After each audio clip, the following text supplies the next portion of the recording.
Hey guys, it's Jason Centeno, the founder of Trashmitter. Let's get started. Welcome to Dad Space. I have Jason today on the podcast.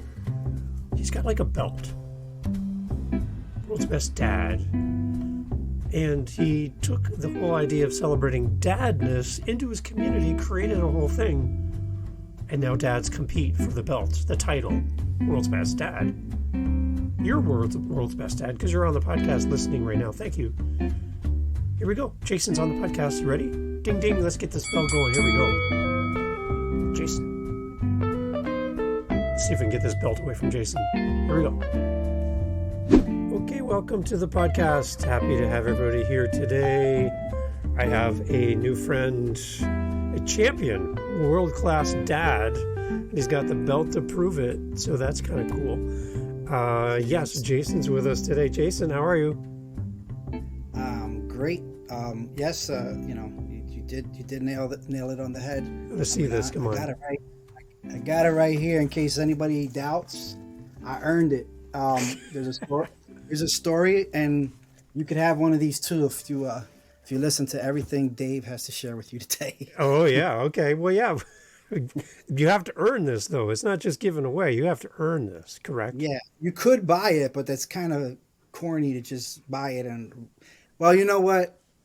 Do what you want to do. But yeah, I had to earn that back. I did buy it, but I had to give it away for a year because I didn't earn it that year, but then I won it back. So the victory is a lot more sweeter when you got to fight for that thing, even if you do buy it. So okay, so yeah. There's a story behind this. This came up. We chatted before we hit record earlier that Father's Day kind of seemed like a non-event, which is sad. Mother's Day, good luck getting a seat at a restaurant. It's packed. Father's Day, you can roll a bowling ball down the restaurant. You won't hit anybody, right? So, and then you jumped up. You're like, wait a minute.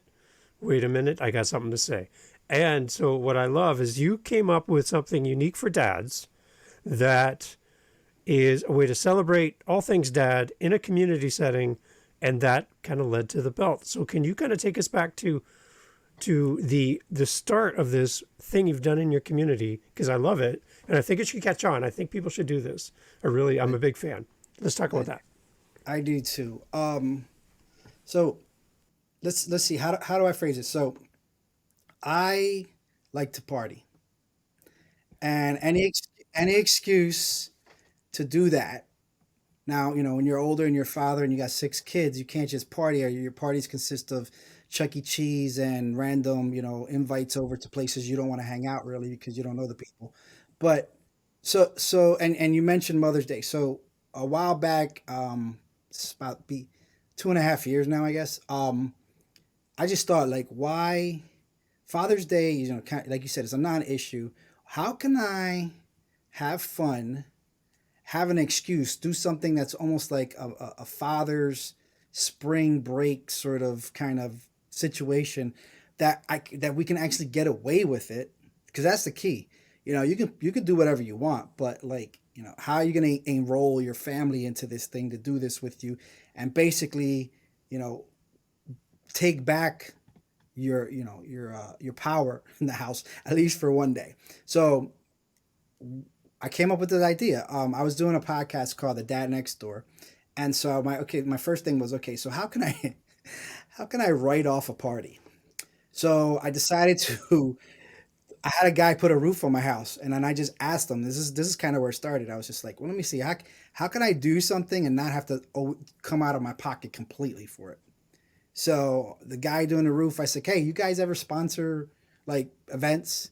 He's like, yeah, sometimes if it's worth it. I said, okay, so you just did my roof. How about this? We're gonna throw a party this coming weekend. We're gonna have a lot of people from the neighborhood here. Why don't you give me a banner, like any kind of your banner, and you can hang it up, and you sponsor the food. And he was like, all right. So $500 into the kitty later, we had the makings of a party. So from there, it started to sort of evolve, right? So I was like, okay, what are some fun things dads can do? I had just thrown a party not too 6 months ago before that. And I had these samba dancers, which was really cool. And everybody that was at that party, even though it was for my wife, I brought them in as a surprise.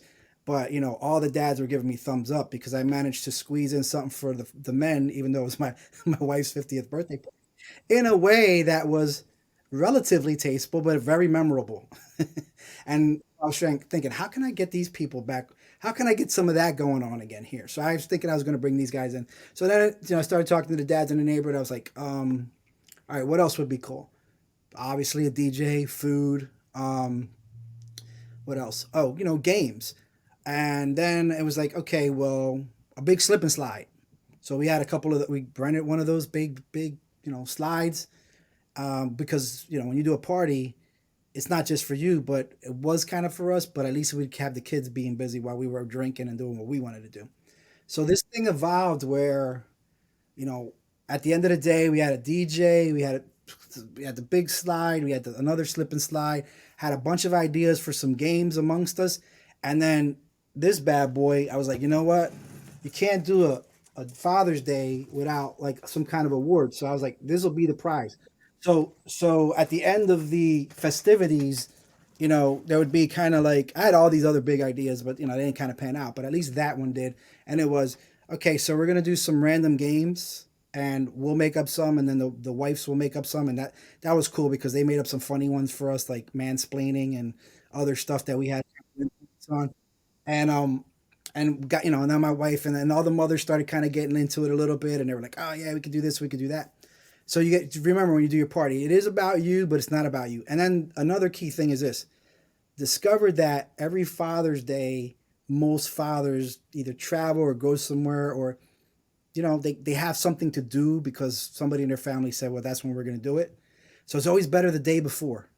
So do it on Saturday, because then Sunday is actually a bonus day, if you think of it that way. So then you don't have to worry about the crappy ties, whatever comes of that. It's kind of just bonus. You might just be recuperating and be happy to just do nothing. I don't know. With me, that usually is the occasion.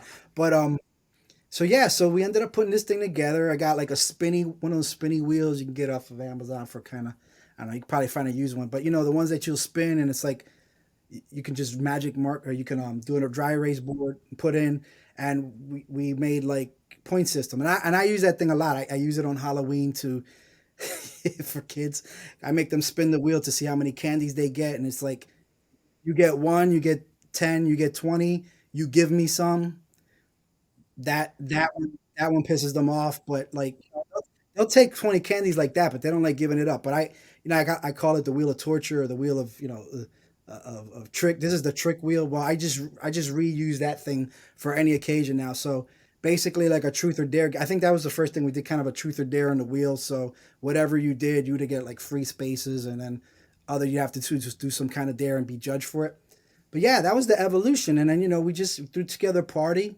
All the dads, some boy, what do you need? All right, bring some desserts. You bring drinks. You bring ice. And it was like rock soup. People just once you say it's this day and you say we're gonna do this stuff. Who got this or that? Some will, some won't. But you just leave it open for all. So the first year, pretty good. I mean, had one not a serious girl fight, but it was kind of a girl fight. It was funny. Um, that was entertaining. Everybody got to enjoy it. Young and old. The dads were all pretty hammered at the end, and happy. And it wasn't a lot of cleanup, and it was a group effort, but it was just like a no. Yeah, it was a fun way to celebrate something, and like I said, it was it was created to be our version for dads of like a spring break. And because it's so close to the date, you usually can get a pass for this. Hopefully, I mean, results may vary. I don't know what your marriage, or is listening to. I don't know what your marriage is like. I mean, I don't know what your relationship is like. But generally speaking, if you're a good dude for most of the year, this could be your second Christmas if you do it right. And it just takes a little hustle. I mean, if you got a business, I would even try to get local businesses around to sponsor some piece of it. Whether the grocery store could throw you some hot dogs or hamburgers. Be creative, because at the end of the day, that's what started it. And then over time, it gets less costly because people start, well, I got this, I got that, or we don't really need a DJ this year. We could use my son, whatever gets the party going. And keeping in mind that everybody wants to contribute in some way. So if they have something special, then throw it in the pot, right? And then at the end of the day, for me, unfortunately, when we do it in Florida, Tampa, and it's like the top of the summer heat. So we need like, some coverings and stuff like that. But this year wasn't bad. Actually, it was cloudy and it was a great day. That's one of the hazards of being in the sunny places. But if you're in an area that doesn't, it's not going to give you a heat stroke being out there for a few hours, do it 1 o'clock to like 5 or 6, and then could take it into the night. I mean, we even had it set up to do a movie, like, somebody puts a movie under a garage and sound system. But after 5 or 6 hours of drinking and partying and playing games against each other and getting an award, you get tired. So you either choose to do that or not. But it's up to you. I don't know what kind of energy you have, what kind of location you have, how many people you want to make, who are involved in this. But it could be as big or as small as you like. But all you need is about 20 people to have a really good time. And we went between, I don't know, 15 to 30, depending on which one of the two events it was, and everybody had fun, and nobody died, which is great. So how many years have you been doing this?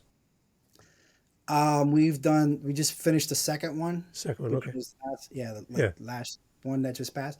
So so keep it going as long as I can keep it going, and just somebody's got to try to win back this belt. So that, like I said, like the first year, this guy comes. He's got 4 kids, all boys.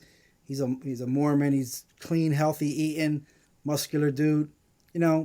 He took it. But this year, I evened the score with better games, not so many feats of strength. It was more about cunning and aim. We actually had a human duck, my son. Those duck games where where somebody walks back and forth. Well, it was somebody this year, but they walk back and forth and you get to hit them.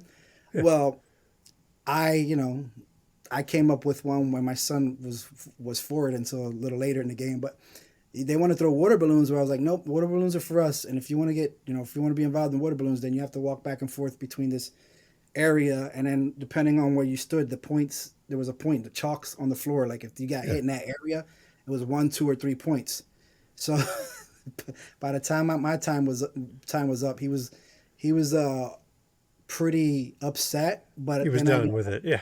It was done. But A, I won the most points, and B, I bribed him with a video game on Oculus. So it only cost me $10 to win that, but I did.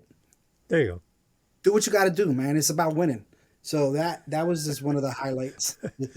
I love it. Okay, so what's the response from your neighbors in this? They're like, do they love it? Like, is it the new thing now for everybody?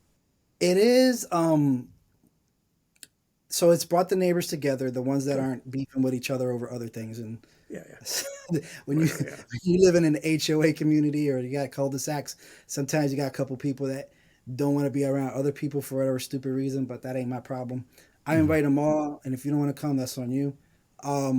But they like it, and everybody appreciated it because nobody's done anything like that. Yeah. If there's any kind of like celebrations, I guess you could say, in the community, usually it's a kids party or it's like a Sunday dinner where you can't fit everybody. This one, we live on a cul-de-sac, so there's room for everybody to spread out. Everybody's outside. It's multiple driveways.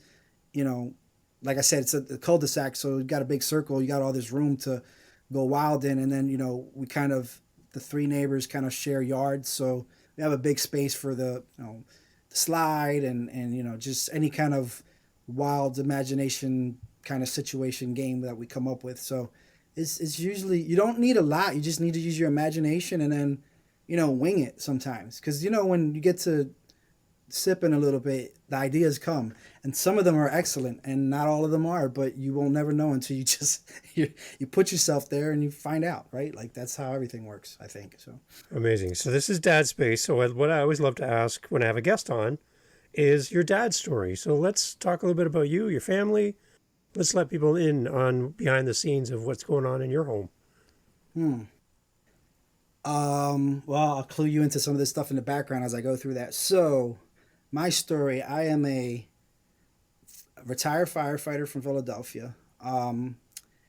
COVID, I'll just say that, made it so that I wanted to move. And call me a political refugee, whatever. Point is, I got tired of what was going on in Philly and where things were headed. And I was we were fortunate enough to have been able to acquire a house a little bit before everything hit, so the prices weren't jacked up. Yep. And we just decided to, instead of turn it into a short-term rental, move right into it and just leave everything behind. Wow. And it wasn't the plan, but that's what we did. Leap of faith, and it worked out. So over that, when I did that, I kind of decided to just put everything behind me and kind of start fresh. I was like, what do I want to do in my life? About a year or so, I bopped around. I did a similar kind of thing like what you're doing. I did a podcast called The Dad Next Door. It was just filmed it, and I'll probably redo it again because it was fun. But Yeah. I met some really cool characters. That's amazing. Tell me about your kids. Apparently you have like more than one. Is this true? Come on. Yeah, so that we have six and five are adopted. Nice. So, you know, that's actually part of my why for what I'm doing Good. is, you know, as great as this could be for the earth, what's even greater to me is having a platform to share, which what I call my journey to 100. And what that is in 2014, I got inspired by a sequence of events, which, I never planned to, we never planned to adopt that many kids. We were done at three, that was pretty clear to me, but I got basically what I would like to say, call a tap on the shoulder from God. And he pretty much laid out that my purpose was not to just take on what I could handle, but take on what almost nobody can handle. So as I try to wrap my mind around that, we took on more than we could possibly thought we could handle, but it forced us to grow and learn from it. Not only that, but our experience with these different kids gave us insight into the process that I've been able to use to help other like dad entrepreneurs is kind of like who I care about the most, right? Hmm. So what started happening was people, guys in the real estate field or Airbnb, any sort of business where they were like, hire me for consulting or just talk to me, ask me questions. I would tell them about my story, and I would like, really what I would like is if I help you become, get to $1 million, let's say, that would take away the because when you're a family and you want to adopt, mothers seem to be, oh yeah, we need to do that, I want to have kids. Fathers can be like nodding their head, but then in their head they're doing calculations. Well, if I have more than three kids, I got to get a bigger car, a bigger house, everything's bigger, everything's more, how are we going to do it? So they might be doing this, but inside they're pulling back the Hmm. reins, and I know because that was me. So I always got into the conversations and saying, I'm gonna help you with this, but when you get to wherever you're going, I invite you, I would urge you, remember this conversation. And if you ever have if that room in your heart, if you ever thought about it, you have room in your heart, and you ever wondered what it would be like, or what do I need to do, and now you have mental space and in your head financial space to consider it, call me, let me know. I'll tell you whatever you need to know. I'll help you work through it. And that worked a few times. In fact, I could say 3 times for sure. I think there's a couple other kind of in the chamber, but that kind of gave me my inspiration to what I call in my head my journey to 100. For me, that is, if I am able to not myself adopt, because I don't have that kind of room, or I think I would be doing my kids a disservice if I had to spread my attention that thin. But if I, through my influence, I want to see 100 kids adopted through my influence. So that to me Hmm. means is, if you ask me 2 years from now, how did I do it? And then you go through the process, and 2 years later you tell me, yeah, we just adopted our first. Thank you so much. I count that as one of mine because Yeah. I said I had something to do with it, right? Yeah. So I want that feeling. I want to be able to know that like I had conversations that led to 100 kids being adopted. I don't care, some people want to be like, oh, I want to, Tony Robbins. I want to change the world. I want to be on stages. I want to TED Talk everybody. That's not really my passion. I want to know that 100 kids lives were changed through conversations that I had or actions that I took, and both. That's why I care about what I'm doing more, because when you get to a certain level of success, people will just be like, well, he must know what he's talking about. Look at where he's at. Yeah. Whether I do or not, it could be a complete accident. Could have Yeah. won the lottery. I could have inherited like Trump. You don't know. But the point is, getting to this level of success opens a lot more doors and ears ultimately, and sometimes hearts. And I'll take every weapon at my disposal if I can achieve that particular mission in my head, which is 100 kids. After that, I think I could die happy. Not saying I'm limited to that, just saying that knowing that I reach that whenever that happens would be it for me in terms of like feeling accomplished, not a bank account with so much in it. You know, my hair's green, and I'm going to tell you about that. Yeah. I made it green because I want to pick up a million bags of trash, and so my hair stays green until I pick up a million bags of trash. To me, I get reminded of that every day. I also get reminded every day because I have 5 kids in my house that are not of my bloodline. So I do things like that on purpose to stay in my face because I forget a lot. We all get caught up in things. We say we want to do something, and then we wait 2 years later, we haven't done nothing. So these are just my ways of like forcing myself to these goals that I feel like would mean more to the world and definitely have more importance to me than say you know preaching to a million people or Hmm. whatever people do to feel accomplished in their life. I don't know. That was going to do it for me. So hopefully I that was succinct enough because I know I kind of went all over the place there. Yeah, no. So, why personally does adoption mean so much to you? Mm. Well, I'm a Christian, so we're all adopted. Hmm. God brought us into his family the way he did. Whether you believe that or not, that's cool. I don't fight people over that. That's kind of just that's my belief system. So in a way, we're all adopted. Then I'm the oldest of 7, but my parents adopted 3 more. They were called kinship, which is you know they were kids. They were related to us already. They were my cousin's kids, but her life was off track, and somebody needed to help these kids out. So my mom and pop brought them in. So I've been around it. We've had the kind of big family, big Puerto Rican family anyway. Put in a few more never hurt.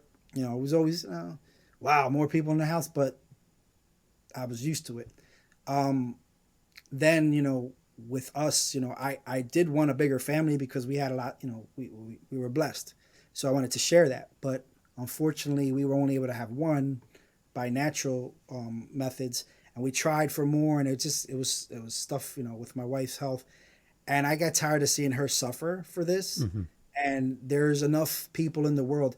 Adoption doesn't have to be like you don't have to go to another country. You don't have to like scour the earth and pay tens of thousands of dollars. There's all these flavors of ways you could help kids that people don't even know about. Where you could just take them in and as a shelter, like kind of like for a few months until they do get a forever home, or foster only if that's in your heart.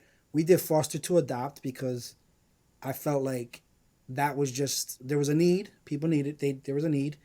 Why search? Why go looking all over the place when they're right there in your backyard, right? So there's always Hmm. a need close to you. You just got to open your eyes and just be willing to accept it.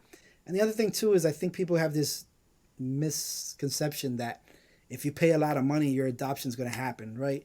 And we already knew enough people that try to go adopt from China or other places that the day they get there, they get turned away after all this expenditure and hope, and they go visit political reasons or whatever, they will get turned Yeah. away, and it breaks their heart. So if I'm gonna have my heart broken, I guess you can say, and get on this roller coaster ride of emotions, let me do it in a way that made more sense and that could help. It was a little bit more logical to me to do it that way Hmm. than to go make this journey, spend all this money, and like all that for one kid, and it doesn't happen when there's a whole smorgasbord. Maybe that's not the right word, but a Yeah. bunch you can kind of choose from with right there that you pass by to go doing all that. And I think that's because people think that there's some control that they can have over all this. There's no control. Like anything can happen in your life. Your kid could turn out any way. Whether you're healthy, they could come out unhealthy. Whether you're, one thing they could be like they could become criminals. There's all sorts of ways that things could go wrong that doesn't even matter in their backgrounds. That's just the way the life is. So if you give up that idea that I'm going to have all this control over this situation, and I think that's like, depends on who you are, but like I think women like that control or that certainty because they're more Hmm. into security. You have to let go of that because if you can't, you're always going to be, you're always going to have a bad time. But if you learn to you got to like, you just got to be open to it. You got to roll with it. The other thing I suggest is if it's something that you are considering, that you find other people that have done it already Yeah. and help them mentor you because one of the things that helped us was this pastor and his wife who had adopted five, and we were like, well, we're looking into that. Can you tell us more? They told us their story, and they had some ups and downs too, and some really good outcomes as well. But that, like, think of the gym when you have a partner spotting you, Yeah. like you need those people because the women need a woman to vent against because like they don't understand, all the people involved, and they get caught up in, like, people calling them names, or like, biological parents, or the court system being funky, a million things that could go wrong or that don't make sense to them, and they get mad, and they want to cuss and fight everybody. But somebody that's gone through it the same as them, has been in the trenches like they have, is best for them to sit together and talk and have some wine and kind of vent. And the Mhm. same with the men. The men know it too, and they can talk it out, and they can be like, yeah, this is how I kind of handle it. And so each person has a partner to vent to, and I would even go so far as to like try to connect to a group of those kind of people. They try to, within the system, get parents together like that, but for us, we met them in the church, and we had like a small. There was about four different sets of parents that, 2 to 4 sets of parents that kind of were going through a similar journey, and we were there for each other. So if you can't get that many, I would say even just one couple like that kind of Yeah. went through something similar, to seek them out and ask questions and get close to them and be there for them as they go through it, and hopefully they reciprocate. But yeah, I mean, that would be like the number one tip for anybody considering any of this, is to like find someone who already went through it and just ask questions and lean on them for guidance. And you know all of them will, unless they're like a cold blooded, which that doesn't make any sense because if you're adopting, Mhm. you're not. They will certainly welcome you, and try to help you the best they can. And you definitely need it because you can't doing it alone sucks. Yeah. I mean, that's with anything, but it especially sucks when you're going through some of that because you don't understand it. Jason, from your point of view, what we've heard what this means to you personally and to your wife as well, but what about for your kids?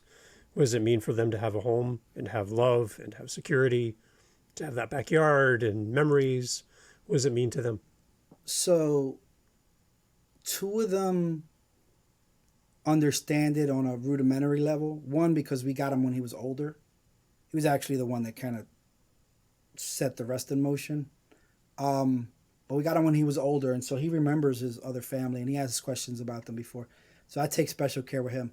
But he's aware. And then the girls, they're younger, so we share that with them because I mean we're a very diverse looking family. Some of us look similar, but like especially Mm. the boys, they don't.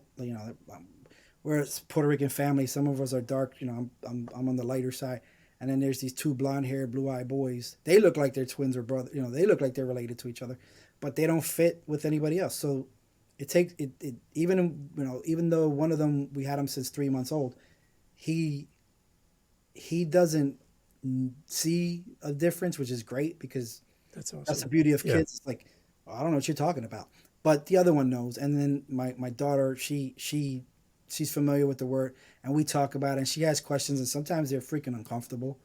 But Hmm. I think mostly because they don't have the words to express how what they're trying to say. So they'll say things that seem very blunt and weird, and kind of like, where the heck did that come from? You just got to be patient with it, and keep hammering at it. And the idea is this, we definitely, anytime they bring comes up, we tell them this, we chose you, so you were even harder. Like, we couldn't choose, Yeah. I point to the other one. I'm like, him, we had no choice, but you guys, we picked you. We picked you. He's Love it. 18, he don't care, he can take Yeah. that. Yeah. Love it. So we try to make them feel more valuable instead of less valuable for that particular situation. And then, just, explaining to them it's the same way God took us in, we took you in, He's a father, he adopted us as his children. We did the same thing. And they, Yeah. those kind of comparisons they start to get. And the other thing too is, I don't know, this is probably not common, but for some of them, for the girls anyway, they have biological brothers out there. The biological mom, um, she had a lot of kids, and two of them were taken by a different family, and we got the girls, the three. But we determined that because we knew that we met the other parents in court, we knew them, very great couple, and we actually meet with them. When we were back in PA, it was like 3 or 4 times a year to go to the zoo together, to the beach together, Halloween hayride, and Christmas party. Those were kind of the four things we would get them together for. So they know the boys; those boys are older. They know that those are their sisters. The girls kind of, well, the oldest girl kind of knows something. The other ones are just like, hey, they think of them as family. They don't know that they're really their biological brothers. Mm. So the reason why we do that is because we don't want them ever wondering, like, what is that like? What, what am I from? Who looks like me? And I don't know how it's going to be in the future, but we decided that that's what we wanted to do with all of them, with their siblings, because they all have it, except for, the boys. Unfortunately, their biological parents are hot messes and they're all over the place.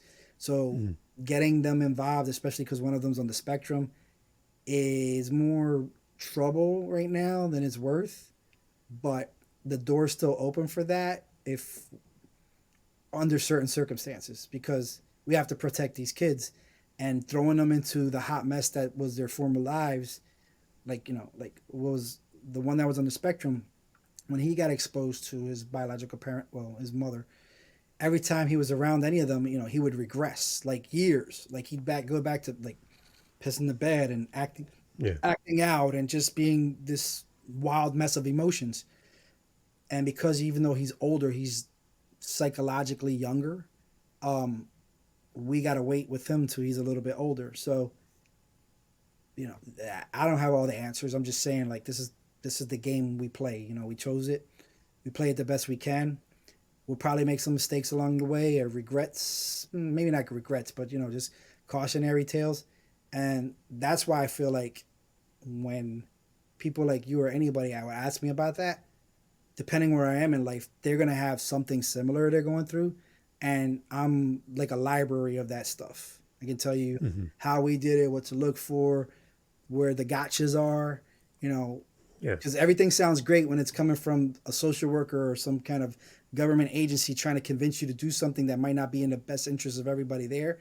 But it sounds great. It sounds like you're being a nice person, except for the fact that you might do something that now you're entangled with that biological parent forever now because you said a certain word a certain way. And fortunately, I was advised differently, and we got to experience firsthand. And as good as people want to be, I say, well, look, be as good as you want, but set up these sort of roadblocks in a way where if they really care that much, they'll overcome those challenges, but they have to prove it. So where it was easy for them to kind of come in and come and go as they please and just cause a hot mess and come upset a table and walk out of the party like nothing happened, you make these sort of like I said, these challenges for them that they have to meet every one, and then you will, I don't know, set up a meeting with the child or whatever, like they want to see it be in their life again. But having these particular mechanisms in place and say, no, you got to first prove to the county that you are like substance abuse free. That's always going to stop them, because who is these days? Number one, it's like oh no, you can't test hot. Oh well, I can't. All right, well, if you really want to see your kid, then you better stay off that for X amount of days if you care that much. So that right there, that's already like a way to keep them back. But if they do that, hey, that means you care. You really do care. You were unselfish enough to forego all your pleasures and your selfish thinking.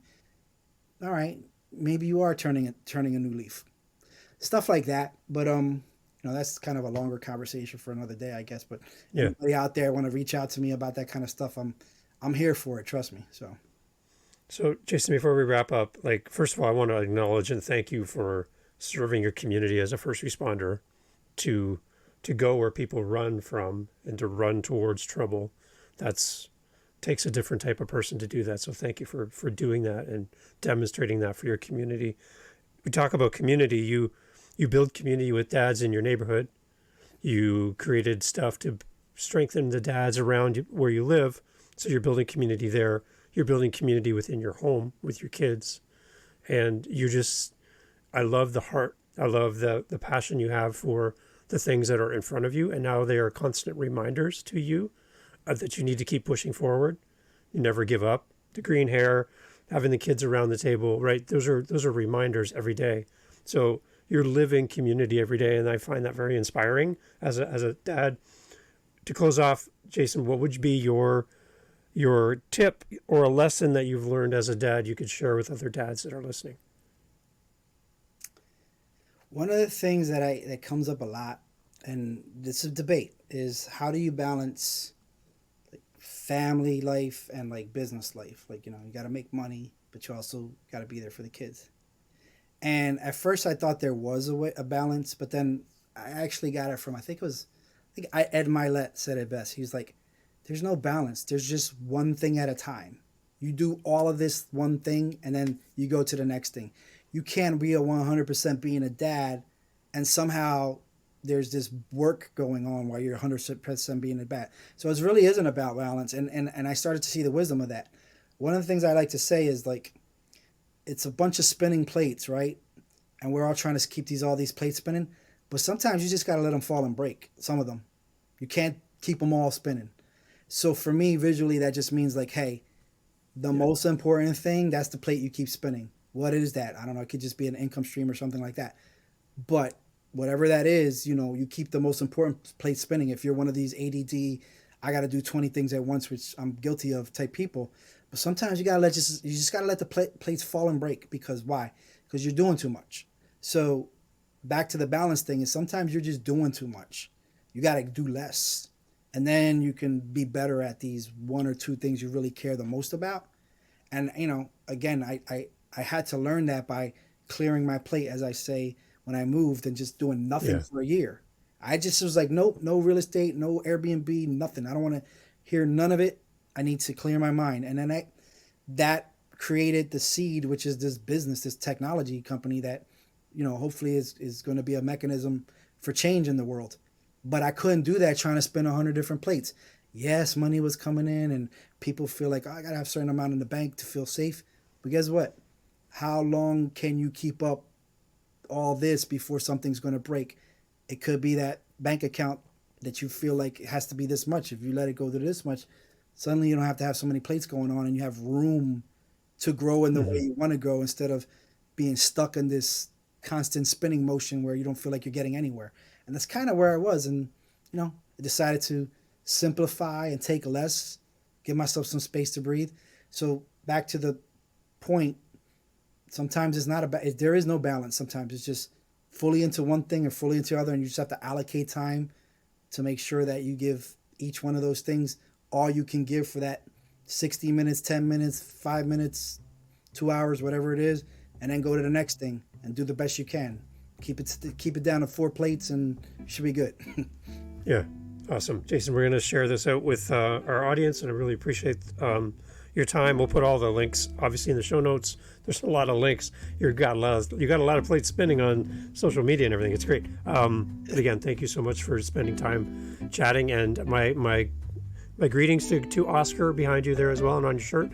And I love what you're doing. It's unique and creative, and everyone needs to kind of learn more about it. So we'll send people your way. Thanks, Jason, so much.